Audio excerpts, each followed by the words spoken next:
Pembukaan, lautan yang mengubah takdir. Bayangkan diri kalian berdiri di tepi pantai Sumatera lebih dari 1300 tahun yang lalu. Matahari baru saja terbit dari balik cakrawala. Cahaya keemasan menyentuh permukaan laut yang tenang, sementara kabut tipis perlahan menghilang dari atas air. Tidak ada mesin. Tidak ada pelabuhan modern. Yang terdengar hanyalah suara ombak, burung laut, dan kayu kapal yang berderi tertiup angin pagi. Namun di balik ketenangan itu, dunia sedang berubah. Pada masa itu, lautan bukanlah pemisah antar negeri. Laut adalah jalan raya terbesar di dunia. Setiap angin muson membawa kapal dari India, Persia, Arab, dan Tiongkok menuju wilayah yang kini kita kenal sebagai Nusantara. Dan di antara ribuan pulau itu, sebuah kekuatan sedang lahir. Kekuatan yang tidak dibangun dengan tembok batu tinggi. Tidak dengan pasukan darat raksasa. Melainkan dengan pemahaman tentang laut. Nama kekuatan itu adalah Sriwijaya. Dunia sebelum kemunculan Sriwijaya. Sebelum Sriwijaya muncul, Asia Tenggara adalah wilayah yang hidup namun terpecah. Banyak kerajaan kecil berdiri di sepanjang sungai dan pesisir. Setiap kerajaan memiliki pelabuhan kecil. Mereka berdagang hasil hutan, emas, damar, dan rempah-rempah. Namun tidak ada satu kekuatan pun yang benar-benar mengendalikan jalur perdagangan. Pedagang asing harus menghadapi bahaya besar, bajak laut, badai, dan konflik antar wilayah. Perjalanan dari India ke Tiongkok bisa memakan waktu berbulan-bulan dan penuh risiko. Para pedagang membutuhkan satu hal, keamanan. Dan sejarah sering berubah ketika seseorang mampu menyediakan apa yang paling dibutuhkan dunia. Angin muson dan rahasia kekuasaan. Angin muson adalah rahasia perdagangan kuno. Selama setengah tahun angin bertiup ke arah timur, membawa kapal menuju Nusantara.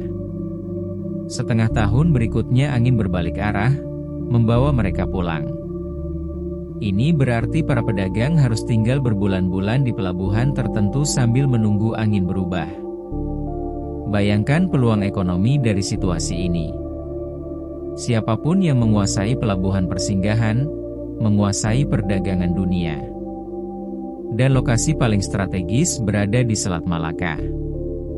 Selat sempit ini menjadi pintu antara Samudra Hindia dan Laut Tiongkok Selatan.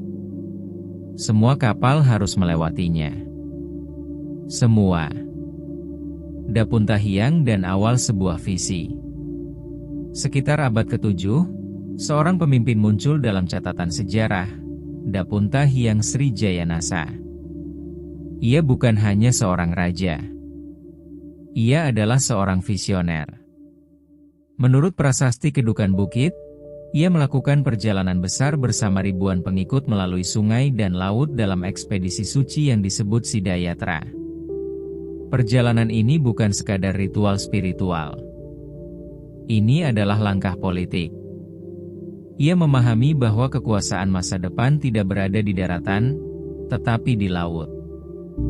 Dengan armada dan pengikutnya, ia membangun pusat kekuasaan di wilayah Palembang. Disinilah Sriwijaya mulai tumbuh. Kota air yang hidup. Palembang pada masa itu berbeda dari kota kerajaan lain. Banyak bangunan berdiri di atas air dan sungai menjadi jalur utama transportasi. Kapal kecil lalu lalang membawa barang, orang, dan berita dari berbagai penjuru dunia. Bahasa berbeda terdengar di pasar. Pedagang India berbicara Sanskerta. Pedagang Tiongkok membawa sutra. Pedagang lokal menawarkan emas dan kapur barus. Sriwijaya menjadi titik pertemuan budaya. Dan semakin banyak kapal datang, semakin besar kekayaannya. Kekuasaan tanpa penaklukan. Yang membuat Sriwijaya unik adalah strateginya. Mereka tidak selalu menaklukkan wilayah dengan perang.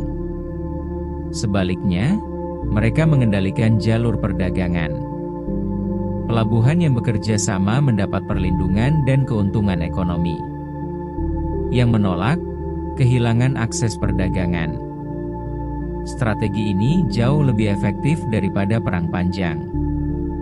Sriwijaya membangun jaringan, bukan hanya kerajaan. Armada Laut Sriwijaya. Untuk menjaga kekuasaan, Sriwijaya membangun armada laut kuat. Kapal patroli menjaga jalur perdagangan dari bajak laut. Ini membuat pedagang merasa aman. Keamanan menciptakan kepercayaan. Kepercayaan menciptakan kekayaan. Dan kekayaan memperkuat Sriwijaya. Siklus ini membuat kerajaan semakin besar setiap tahun. Pusat ilmu Buddha dunia. Namun kejayaan Sriwijaya tidak hanya berasal dari perdagangan. Kerajaan ini menjadi pusat pembelajaran Buddha Mahayana. Pada tahun 671 M, biksu Tiongkok bernama Ising datang dan tinggal selama berbulan-bulan.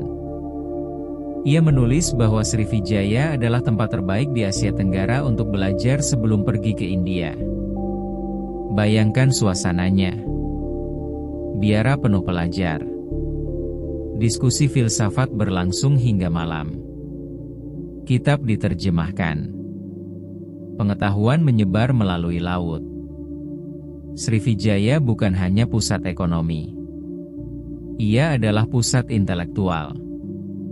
Masa keemasan. Abad ke-8 hingga ke-10 menjadi masa emas Sriwijaya. Jaringan pelabuhan meluas. Pengaruhnya mencapai semenanjung Melayu dan Jawa bagian barat. Setiap kapal yang lewat membawa pajak dan hadiah diplomatik. Nama Sriwijaya dikenal jauh hingga luar Nusantara. Namun sejarah selalu memiliki pola yang sama. Ketika sebuah kerajaan mencapai puncaknya, dunia mulai memperhatikannya. Bayangan ancaman.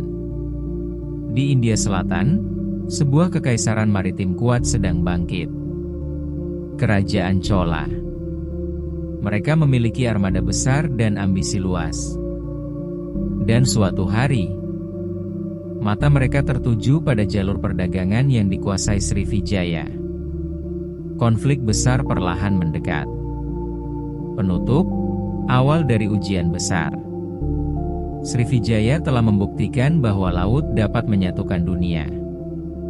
Namun pertanyaan besar kini muncul. Apakah kerajaan maritim terbesar Nusantara mampu bertahan menghadapi kekuatan asing yang sama kuatnya di laut? Tangan menunjuk kanan episode berikutnya. Serangan Chola, ketika armada India mengguncang Sriwijaya. Jangan lupa subscribe, like, dan tulis komentar kalian agar tidak melewatkan kelanjutan kisah sejarah epik ini.